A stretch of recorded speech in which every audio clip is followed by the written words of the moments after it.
يجيب المضطر إذا دعا لا إله إلا هو الصلاة والسلام على النبي ورحمة الله وبركاته يسروا بشروا بينوا بلغوا أيها المسلمون السلام علیکم ورحمۃ اللہ وبرکاتہ۔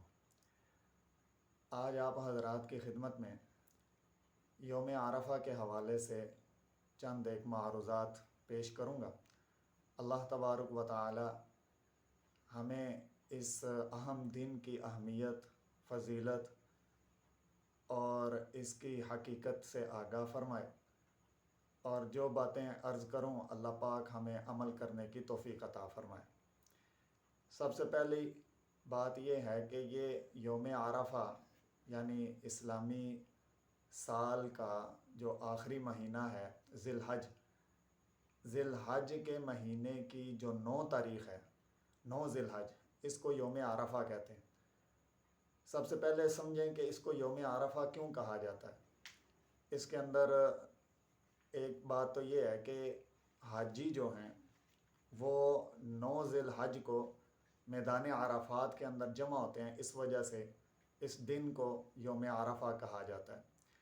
اس کے علاوہ ایک روایت یہ بھی آتی ہے تاریخ کی کتابوں کے اندر کہ حضرت جبرائیل امین علیہ السلام نے جب حضرت ابراہیم علی نبینا علیہ السلام کو حج کے احکام سکھلائے، سمجھائے، تو پھر حضرت جبرائیل امین علیہ السلام نے حضرت ابراہیم علیہ السلام سے حج کے متعلق وہ ساری باتیں بتانے کے بعد ان سے پوچھا کہ کیا آپ کو سمجھ آ گئی ہے؟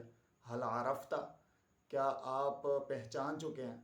عرفہ یعنی معرفت سے ہے۔ معرفت جیسے ہم اردو کے اندر بھی یہ لفظ استعمال کرتے ہیں، آگاہی، کسی بارے میں جاننا، کسی کام کو پہچان لینا، تو یہ اس کا مطلب، عرفہ کا مطلب یہی ہے کہ پہچان لینا۔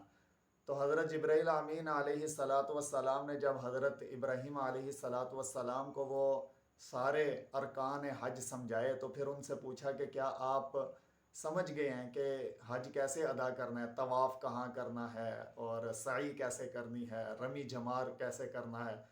تو ان سے پھر پوچھا کہ کیا آپ کو سمجھ آ گئی ہے؟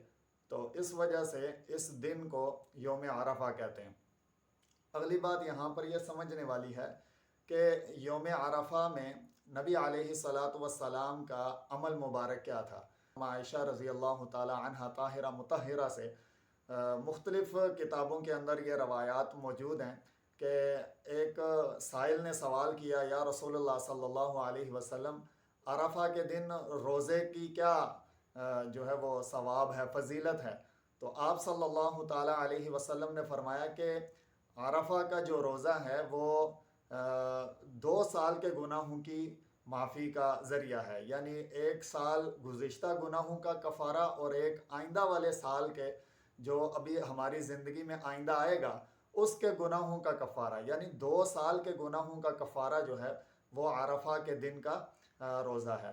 اس کے ساتھ ساتھ عائشہ صدیقہ رضی اللہ تعالیٰ عنہ طاہرہ مطہرہ سے بھی اس قسم کے الفاظ مروی ہیں، اور یہ روایت بھی حدیث کی دیگر کتب کے اندر موجود ہے کہ مفہوم عرض کرتا ہوں، آپ صلی اللہ تعالیٰ علیہ وسلم نے فرمایا کہ عرفہ کے دن اللہ تبارک و تعالی میری امت کے بے شمار لا تعداد گناہ گاروں کی مغفرت فرماتے ہیں۔ ایک واقعہ اور بھی ذہن میں آ گیا کہ ایک دفعہ حضرت ابن عباس اور حضرت عمر دونوں کی طرف حوالے سے یہ واقعہ مشہور ہے۔ سورۃ المائدہ آیت نمبر 3، اس کے اندر ایک آیت کے حصہ ہے ایک، الیوم اکملت لکم دینکم واتممت علیکم نعمتی ورضیت لکم الاسلام دینا۔ یہ حضرت ابن عباس رضی اللہ تعالیٰ عنہ نے یہ آیت تلاوت کی تو کوئی یہودی سن رہا تھا، تو اس یہودی نے سن کر کہا کہ اگر یہ آیت ہمارے مذہب کے اندر یا ہماری کتاب کے اندر ہوتی تو جس دن یہ آیت نازل ہوئی اس دن ہم عید کرتے۔ تو حضرت عمر رضی اللہ تعالیٰ عنہ نے اس کے جواب میں فرمایا کہ جس دن یہ آیت نازل ہوئی تھی اس دن ہمارے لیے 2 عیدیں تھیں۔ کیسے کہ جس دن یہ آیت نازل ہوئی اس دن جو ہے وہ یوم عرفہ کا دن تھا 9 ذی الحج، اور دوسرا یہ کہ اس دن جمعے کا دن تھا۔ تو نبی صلی اللہ تعالیٰ علیہ وسلم نے اپنی زندگی میں اپنی مبارک زندگی میں ایک ہی حج کیا، اور وہ بھی 9 ذی الحج کو جب میدان عرفات میں نبی صلی اللہ علیہ وسلم موجود تھے تو جمعۃ المبارک کا دن تھا۔ اللہ تبارک و تعالیٰ جو کچھ سنا اور ہمیں عمل کرنے کی توفیق عطا فرمائے۔ دعاؤں میں یاد رکھیے گا۔